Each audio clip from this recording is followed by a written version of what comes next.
Good morning বন্ধুরা, কেমন আছো তোমরা সবাই? আশা করি সবাই খুব ভালো আছো, সুস্থ আছো, সাবধানে আছো। আর আমিও কিন্তু বেশ ভালো আছি। তো বুবাই লিপিজ ওয়ার্ল্ডের আরও একটি নতুন ব্লগে তোমাদের সবাইকে ওয়েলকাম। তো আজকে হচ্ছে বৃহস্পতিবার আর এখন বাজে ঘড়িতে ঠিক 9টা। তো এখন থেকেই তোমাদেরকে সাথে নিয়ে আজকের ব্লগটি স্টার্ট করলাম। বন্ধুরা দেখতে থাকো, আই হোপ যে আজকের ব্লগটিও তোমাদের ভীষণ ভালো লাগবে। তো সকাল সকাল আশিবাসি কাজ কমপ্লিট সেরে তারপরে স্নান করে স্কিন কেয়ার করে হেয়ার কম করে একটু সিঁদুর পরে মানে টোটালি সকালের রুটিনটা কমপ্লিট হয়ে গেল। তারপরে চলে এসেছি, জামা কাপড় কয়েকটা ধুয়ে দিয়েছিলাম সেগুলোকে মেলতে। তো মেলতে এসে এমন হাসি পাচ্ছে আমার, কি বলবো। কালকে রাত্রেবেলা তোমাদের দাদাভাইকে দুটো ডিম আনতে বলেছিলাম, সেই ডিম দুটো আনতে গিয়ে এই জ্যাকেটের পকেটে করে আনছিল, পুরো ফেটে গেছে। সে একেবারে ডিমের গন্ধে তো কি বলবো, মোমো করছিল, কীরকম একটা বাজে গন্ধ জানো না। কাঁচা ডিমের একটা বাজে গন্ধ, কোনো বাটিতে যদি ফাটিয়ে ভালো করা হয়, অমলেট করানোর জন্য রেডি করা হয়, সেই বাটিটাকে 2-3 বার না ধুলে হয় না জানো তো, এতটাই আষ্টে গন্ধ থাকে।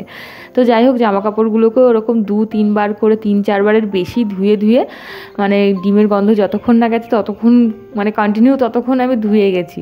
তারপর যাই হোক ভালো করে পরিষ্কার করে ধুয়ে মেলে দিলাম। রাগও হচ্ছিলো আবার হাসিও পাচ্ছিল। তো যাই হোক চলো, জামা কাপড় নিয়ে কতক্ষণ হয়ে গেল বক বক করে চলেছি তোমাদের সাথে।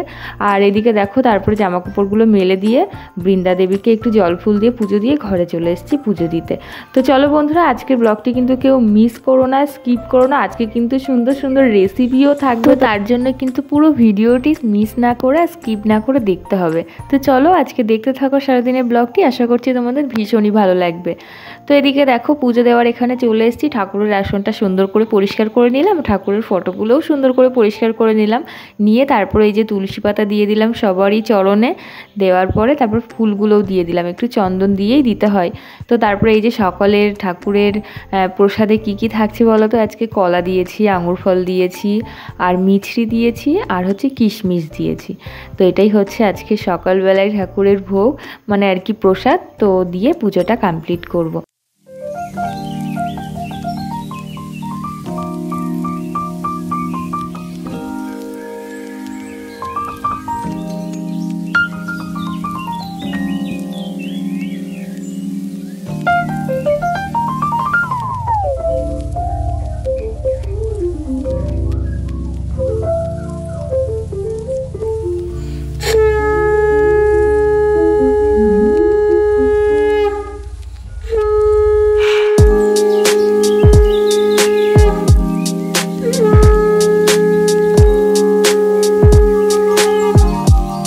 পুজোটা দেওয়া কমপ্লিট হয়ে গেছে, রান্নাঘরে চলে এসেছি। তারপরে এসে একটু ওকে ছাতু বানিয়ে দিলাম, ও ছাতুটা খেয়ে একটু বেরিয়েছে। আর এদিকে দেখো, দুপুরবেলা যা রান্নাবান্না করব তার জন্য সবজিগুলো একেবারে কেটে ধুয়ে রেডি করে রেখেছি। আজকে করব হচ্ছে পটল চিংড়ি, আলু টমেটোর চোখা, আর পাট শাক দিয়ে ডাল, আর টমেটো দিয়ে ডাল। তো টমেটো দিয়ে ডালটাকে দেখো সিদ্ধ করে রেখেছি, হাফ সিদ্ধ করেছি, এখনও 2-3টে সিটি দিতে হবে। আর এদিকে দেখো, তো ওই পাট শাক দিয়ে যে ডালটা করব তার জন্য পেঁয়াজ অনেকটা কেটে নিয়েছি একদম কুচি কুচি করে। আর আলু পটলের জন্য পেঁয়াজ, আদা, রসুন এখানে রেখে দিয়েছি, এগুলোকে পেস্ট করব। আর আছে দেখো চিংড়ি মাছ, তো ওই চিংড়ি মাছটাই আলু পটলে দেবো, পটল চিংড়ি যেটা হবে আর এদিকে পাট শাকও ধুয়ে রেখেছি, ধুয়ে কেটে নেব একটু পরে, এখনও কাটা হয়নি। তো এই হচ্ছে আজকে রান্নাবান্নার মেনু দুপুরবেলা। তো এদিকে দেখো, ডালটা যে সিদ্ধ বললাম না হাফ সিদ্ধ হয়েছে, তো আরেকটু সিদ্ধ করার জন্য বসিয়ে দিলাম। আর এদিকে পটল চিংড়ির জন্য জিরে গুঁড়ো, লঙ্কার গুঁড়ো, আদা রসুনের পেস্ট, হলুদ, লবণ নিয়েছি স্বাদ অনুযায়ী। তোমরাও তোমাদের পরিমাণ অনুযায়ী স্বাদ অনুযায়ী নিয়ে নেবে। তো এদিকে দেখো, ডালটা মোটামুটি সিদ্ধ হয়ে গেছে, টমেটো আর আলুটাকে সিদ্ধ করতে দিয়েছিলাম তো একসাথে। তো এই ডালটা যদি প্রপারলি সিদ্ধ করতে দেওয়ার জন্য যদি আরও 2-3টে সিটি দেওয়া হতো, তাহলে আলু আর টমেটো যেটা চোখা করব বলেছিলাম ওটা তাহলে একেবারেই গলে যেত। তো তাই জন্য হাফ সিদ্ধ করে নামিয়ে রেখেছিলাম, তার মধ্যে আলু টমেটোটাও সিদ্ধ হয়ে গেল। তো এদিকে দেখো, ডালটাকে ফোড়নে দেওয়ার জন্য আমি একটু শুকনো লঙ্কা আর একটু সর্ষে ফোড়ন দিয়ে দিলাম, যেহেতু টমেটো দিয়ে ডাল করব। তো তারপরে প্রেশার কুকারের মধ্যেই ডালটা করে নিচ্ছি, আর কড়াইটার মধ্যে দিলাম না, কেননা কড়াইটার মধ্যে আমি পাট শাক দিয়ে ডাল করব। তাহলে কি হয়, বারবার করে আমাকে কড়াইটা ধুতে হবে। আর ওদিকে তো একটা লোহার কড়াই আছে, সেটা তোমরা তো দেখোই, ওটার মধ্যে একটু ভাজাগুলো না বেশ ভালো হয়।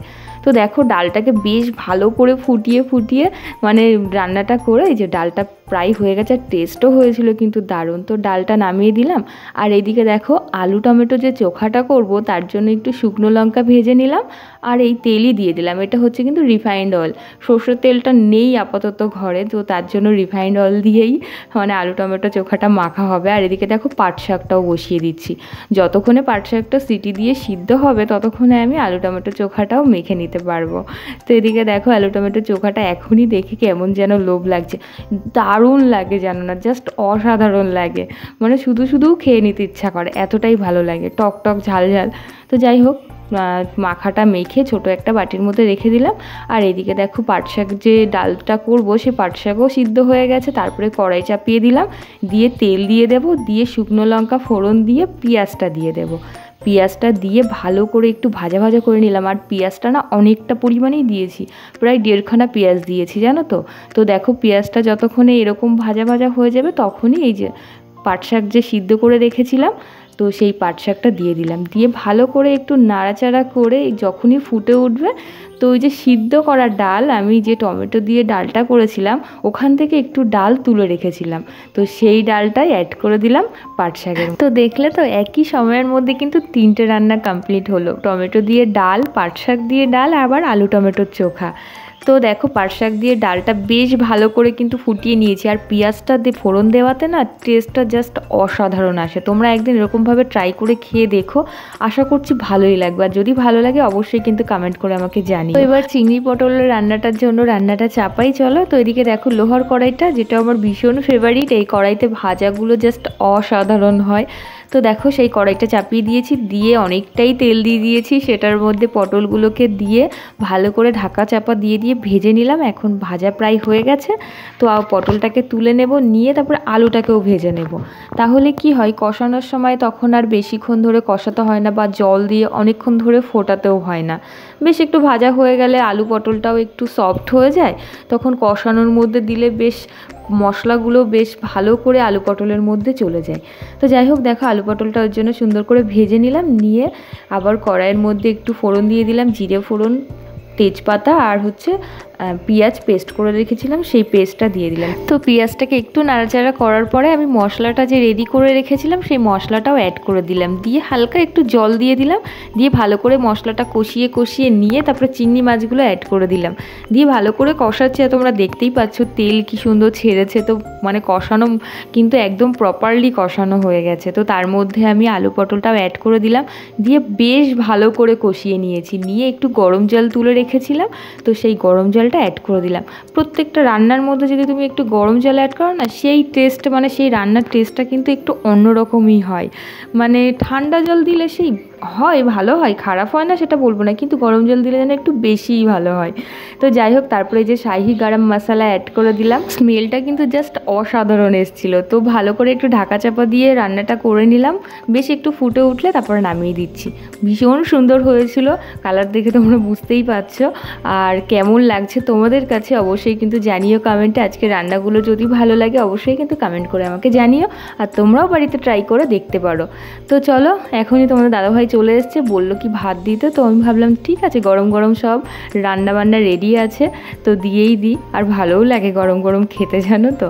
আর অনেকটাই বেলা হয়ে গেছে, বলে তো লাভ নেই বেশি, অনেকটাই বেলা হয়ে গেছে, ওই জন্য তাড়াতাড়ি করে দিয়েও দিই। তো চলো বন্ধুরা আজকের ব্লগটি তাহলে আর বেশি বাড়াবো না, এখানেই শেষ করব। তো কেমন লাগলো আজকে সারাদিনের ব্লগ অবশ্যই কিন্তু জানাবে কমেন্টে, যদি ভালো লাগে অবশ্যই লাইক কমেন্ট শেয়ার, আর অবশ্যই সাবস্ক্রাইব করে আমাদের পাশে থাকবে। দেখা হচ্ছে তোমাদের সাথে আবারও একটি নতুন ব্লগে, ততক্ষণ কিন্তু তোমরা সবাই খুব ভালো থাকবে, সুস্থ থাকবে, সাবধানে থাকবে পরিবারের সকলকে নিয়ে। চলো বাই, টাটা।